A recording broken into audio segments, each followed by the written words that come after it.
Imagine waking up in the middle of the night. Your room is dark. The house around you is completely silent. But something feels wrong. You cannot explain it. You just know. The air feels different. The silence feels heavier than it should. You hold your breath, and you listen. And then you hear it. One single footstep. Slow. Careful. Coming from somewhere inside your home. Your heart stops. Your body goes cold. Your mind races through every possible explanation. Did you leave the television on? Did your child get up for water? Is it the wind? Is it the house settling? You tell yourself it is nothing. You tell yourself you are imagining things. But deep inside, in that most honest and primal part of your mind, you already know the truth. That sound was real, and whatever made it is already inside. That feeling, that frozen, suffocating, helpless terror was not a nightmare for the people of California. It was Tuesday night. It was a Wednesday morning. It was every single night of the summer of 1985, because someone was real. Someone was inside. Someone who did not feel fear, did not feel guilt, and did not stop. His name was Richard Ramirez, and all of California knew him by a different name, a name that still sends a chill through anyone who remembers those months. They called him the Night Stalker. This is not a story from a movie. This is not fiction. This happened in real homes, in real neighborhoods, to real people, in the state of California between 1984 and 1985. By the end of this video, you will understand why this case became one of the most terrifying chapters in American criminal history. You will understand how one man paralyzed an entire city. You will understand the failures, the fear, and finally, the moment ordinary people fought back. If you are someone who believes that true crime stories should be told with honesty, with respect for the victims, and with the full weight of what actually happened then, subscribe right now to True Crime Story USA. This is a channel for people who want the truth, and the truth of Richard Ramirez is one of the darkest truths America has ever had to face. Richard Ramon Ramirez was born on February 29, 1960, in El Paso, Texas. He was the youngest of 5 children in a working-class Mexican-American family. His father, Julian Ramirez, worked hard and struggled with a violent temper. Life in the Ramirez household was loud and often frightening. But the event that would most shape the young Richard Ramirez did not come from his father. It came from his cousin. His cousin Miguel was a Vietnam War veteran, and Miguel had brought something back from that war that no one should ever carry. He had photographs of terrible things he had done overseas, of violence and death and suffering. Most children shown such images would be horrified. They would look away. They would cry. They would have nightmares for years. But young Richard Ramirez did not look away. He was fascinated. He sat with his cousin and listened to the stories. He stared at the images, and something inside him, something that should have remained locked and silent, began to wake up. In 1973, when Richard was just 13 years old, he witnessed his cousin Miguel shoot and kill his own wife during an argument. Richard was in the room.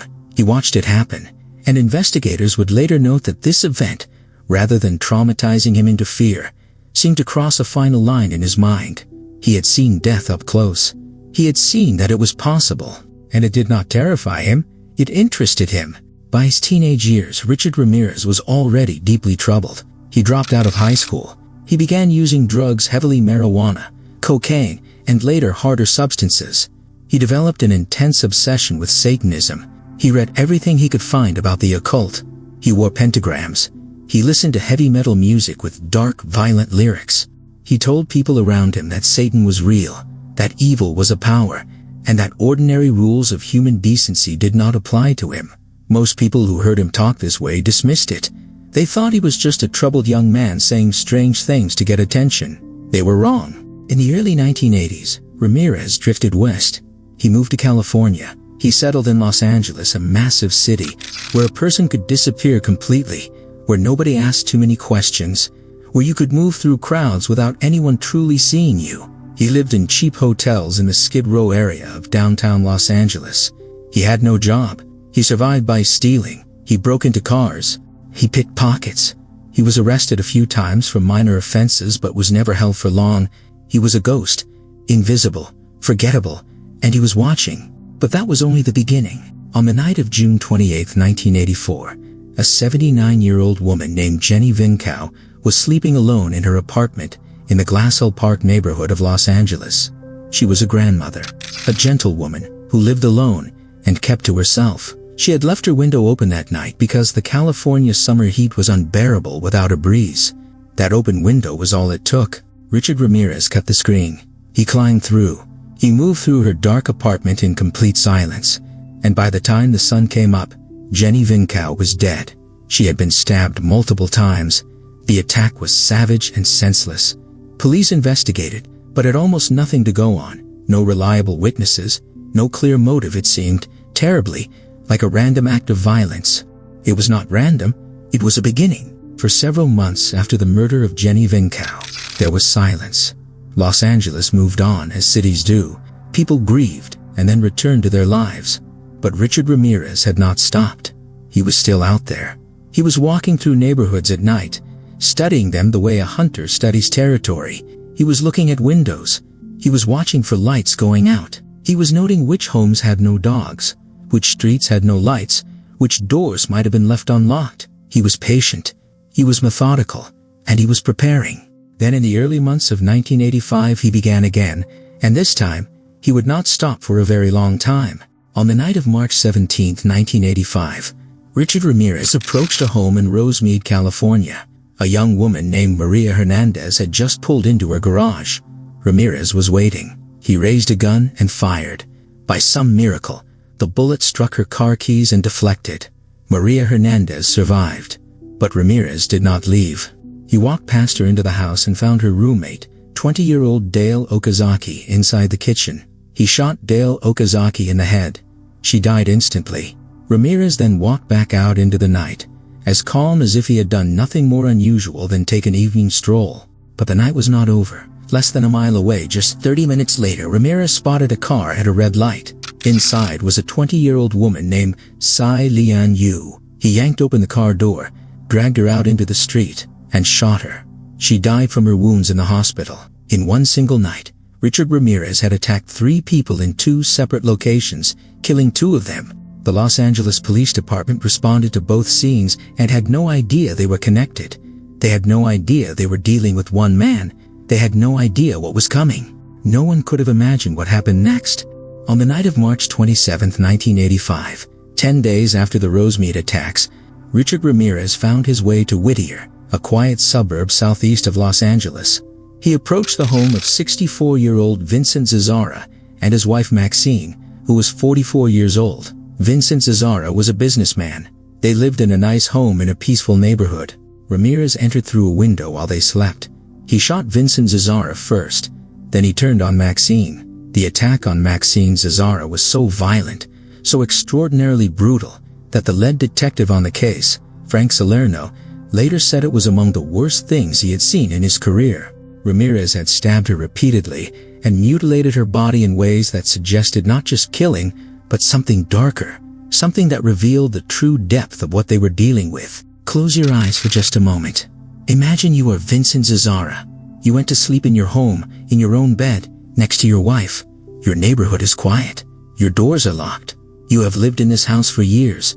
You have never had a reason to feel unsafe. And in the darkness, without warning, without a sound you could react to, it was over. That is what the Night Stalker took from people. Not just their lives. He took the feeling of safety inside their own homes. He took the belief that locking the door was enough. He turned the one place where every human being should feel protected into the most terrifying place of all. Through April, May, June, and July of 1985, the attacks continued with a frequency and a ferocity that overwhelmed law enforcement. Bill DOI, 66 years old, was shot in his home in Monterey Park on March 17th. Mabel Bell and her sister Florence Langley were attacked in their home in Monrovia on May 29th. Mabel Bell, 83 years old, died. Patty Elaine Higgins was killed in her home in Arcadia on June 27th. Mary Louise Cannon, also in Arcadia, was killed on July 2nd. Whitney Bennett, 16 years old, was beaten so badly in her home in Sierra Madre that she should not have survived, but she did. And she was one of the few who lived to tell what it felt like to have Richard Ramirez standing over her. Joyce Lucille Nelson was found dead in her Monterey Park home on July 7th. Maxine and Layla Nading were killed in their Glendale home on July 20th. Chitata Sawahem was killed, and his wife was assaulted in their Glendale home that same night. On August 8th, Virginia and Christopher Peterson were both shot in their Northridge home miraculously. Both survived. Elias Abowth was killed in his Diamond Bar home on August 9th. The list goes on, and every name on that list is a real person, a real life, a real family destroyed or forever changed. By the height of the summer of 1985, something extraordinary had happened. An entire American city had changed how it lived. Hardware stores across Los Angeles County reported that they had completely sold out of deadbolt locks, window security bars, and door reinforcement kits. People were buying guard dogs in numbers the shelters had never seen. Locksmiths were working 7 days a week. Gun stores reported lines out the door. People who had never owned a firearm in their lives were buying one. Neighborhood watch programs that had existed only on paper suddenly had hundreds of active members meeting every week. Parents were driving their children to school, even in neighborhoods where they had always walked. People were sleeping with the lights on. People were not sleeping at all. The newspapers had given him a name by now, the Night Stalker. It was the perfect name. He came only after dark. He was gone before the sun rose. He left no explanation, no pattern that investigators could predict. He was a shadow, and shadows cannot be stopped by deadbolts. The Los Angeles Police Department was under a pressure it had rarely experienced before. Detectives Frank Salerno and Gil Carrillo were the lead investigators, and they were working around the clock. Tips flooded in from the public, thousands of them. Everyone had to be checked. Task forces were formed. Resources from multiple law enforcement agencies were pooled. They were building a profile of the attacker piece by piece. A size 13 Avia brand shoe print found at multiple crime scenes. Spent .22 caliber bullet casings that matched across different murders. Survivors who described a tall, thin man with dark hair, sunken eyes, and terrible teeth. The smell of him unwashed, like someone who had been living rough for a long time. But the most terrifying part had not happened yet. On the night of August 17, 1985, Richard Ramirez did something that changed everything. He left Los Angeles. He got in a car and drove north, 400 miles north to San Francisco. He had never struck outside the Los Angeles area before. On that night, he entered the home of Peter Pan, 66 years old, and his wife Barbara, 62, in the Lake Merced neighborhood. He shot Peter Pan in the head. He shot Barbara Pan as well. Peter Pan died. Barbara Pan survived, but with devastating brain injuries. On the wall of their bedroom, using Barbara Pan's own lipstick, Ramirez drew a pentagram. He wrote a message nearby. It was a declaration. It was a taunt. He wanted the world to know that he was not finished. He wanted everyone to understand that no distance, no neighborhood, no city limit could protect them. When the news broke that the Night Stalker had attacked in San Francisco, the fear that had been concentrated in Los Angeles spread like a wave across all of California. Every city, every suburb, every small town. If he could go to San Francisco, he could go anywhere. People in Sacramento locked their windows. People in San Diego put bars on their doors. The entire state had become his territory, and the police still did not have him. Then came the break that changed everything. A 13-year-old boy named James Romero had been outside near his home in the Mission Viejo area on the night of August 24, 1985, when Ramirez attacked another couple in the neighborhood. James had noticed an unusual car parked outside an orange Toyota station wagon that he had never seen before. Something felt wrong about it. He memorized part of the license plate number and told his parents. Police tracked down the Toyota. They found it abandoned in a parking lot in the Rampart area of Los Angeles. They processed every inch of that car for forensic evidence, and inside, they found one thing, one single fingerprint, invisible to the naked eye, but absolutely undeniable under the right light. Investigators ran that fingerprint through their database, and it matched. The fingerprint belonged to a man with a prior arrest record, a petty criminal from El Paso, Texas. His name was Richard Ramirez. He was 25 years old. They had a name. They had a face. And on August 30, 1985, law enforcement took the extraordinary step of releasing his photograph directly to the public. Richard Ramirez's face was on the front page of every newspaper in California. It was the lead story on every local television news broadcast. Within hours, millions of people across the state had seen that face, those sunken eyes, those decayed teeth, that hollow, vacant expression. And then the people of Los Angeles did something remarkable. On the morning of August 31st, 1985, Richard Ramirez stepped off a Greyhound bus at the Los Angeles bus station after traveling from Phoenix, Arizona, where he had been visiting an acquaintance unaware of how famous his face had just become. He walked into a liquor store. An older woman behind him stared. She recognized him. She began to scream. Ramirez bolted. He ran out into the streets of East Los Angeles. He tried to pull a woman from her car to steal it. Her husband fought back. Ramirez kept running. Neighbors came out of their homes. Someone shouted that it was the Night Stalker. People ran after him. A group of men from the neighborhood caught him at a fence. They held him down. They beat him. They did not let go. When police officers arrived on the scene, they found Richard Ramirez bruised and pinned to the ground by the very community he had terrorized. The Night Stalker was not caught by a detective. He was not caught by a forensic breakthrough or a high-tech surveillance operation.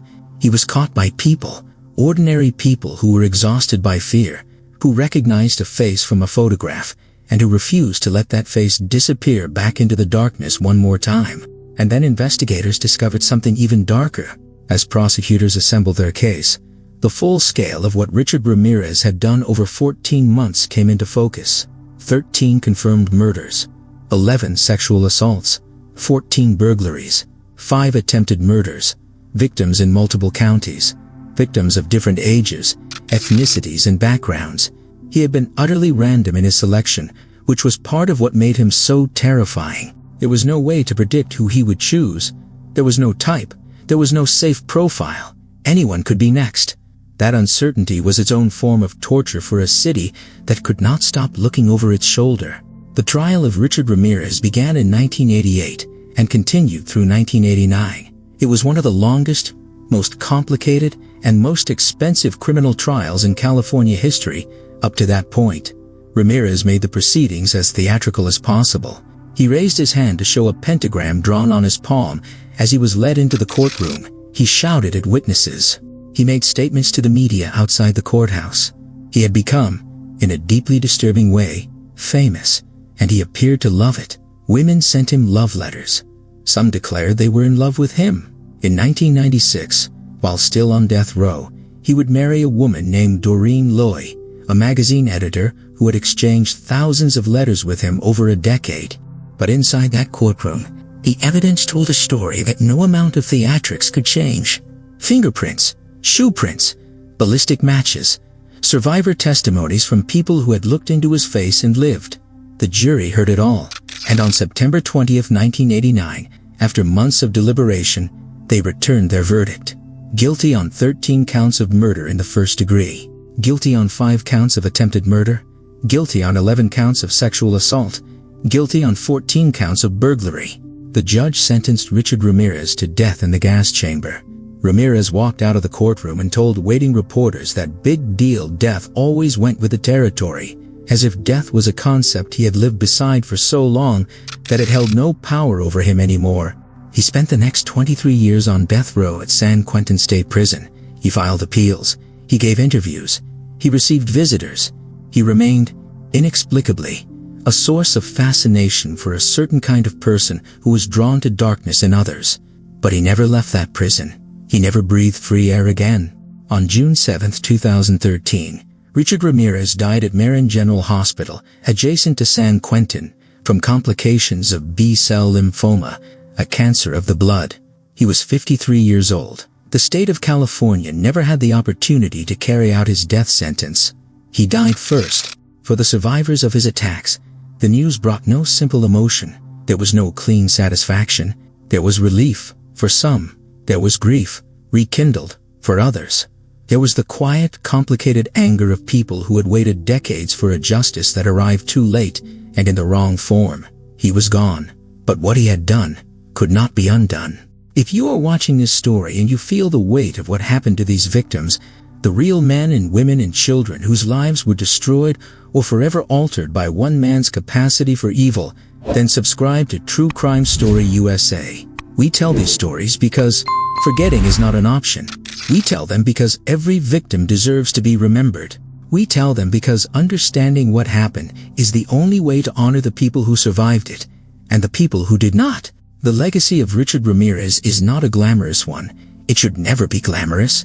The real legacy is in the names of his victims: Jenny Vinkau, Dale Okazaki, Tsai Lian Yu, Vincent and Maxine Zazara, Bill Doy, Mabel Bell, Patty Higgins, Mary Cannon, Joyce Nelson, Maxon and Layla Knighting, Chetat Asawaham, Peter Pan. These are the names that should be remembered. These are the lives that mattered. The legacy is also in the changes that came after. Reforms in how fingerprint evidence was shared between law enforcement agencies, improvements in how police departments across different jurisdictions communicated during multi-county investigations, public awareness about home security that genuinely saved lives in the years that followed, the creation of better victim support networks in California. These things came at a terrible cost, but they came, and the legacy is in something harder to measure, something that lives in the bones of anyone who was an adult in California in 1985, the memory of sleeping with a baseball bat beside the bed, the memory of checking the locks 3 times before lying down, the memory of lying in the dark, listening to the silence, and waiting, just waiting. Because he had taught an entire city that the darkness was not safe, that the night could belong to something terrible, that the sound of a footstep in a quiet house was no longer something you could explain away. Richard Ramirez is gone, but that particular kind of fear, the fear that is awake at 3 in the morning, that holds its breath at the sound of something it cannot identify, that fear does not need a name to exist. Because in the back of every mind that has ever heard this story, there is still a room, a dark room, a silent house, a window that might not be locked. And somewhere in that silence, if you listen closely enough, if you hold your breath, just for a moment, you can almost hear it. One single footstep, already inside. If the darkness of this story stayed with you, subscribe to True Crime Story Essay, because the truth is always more terrifying than fiction.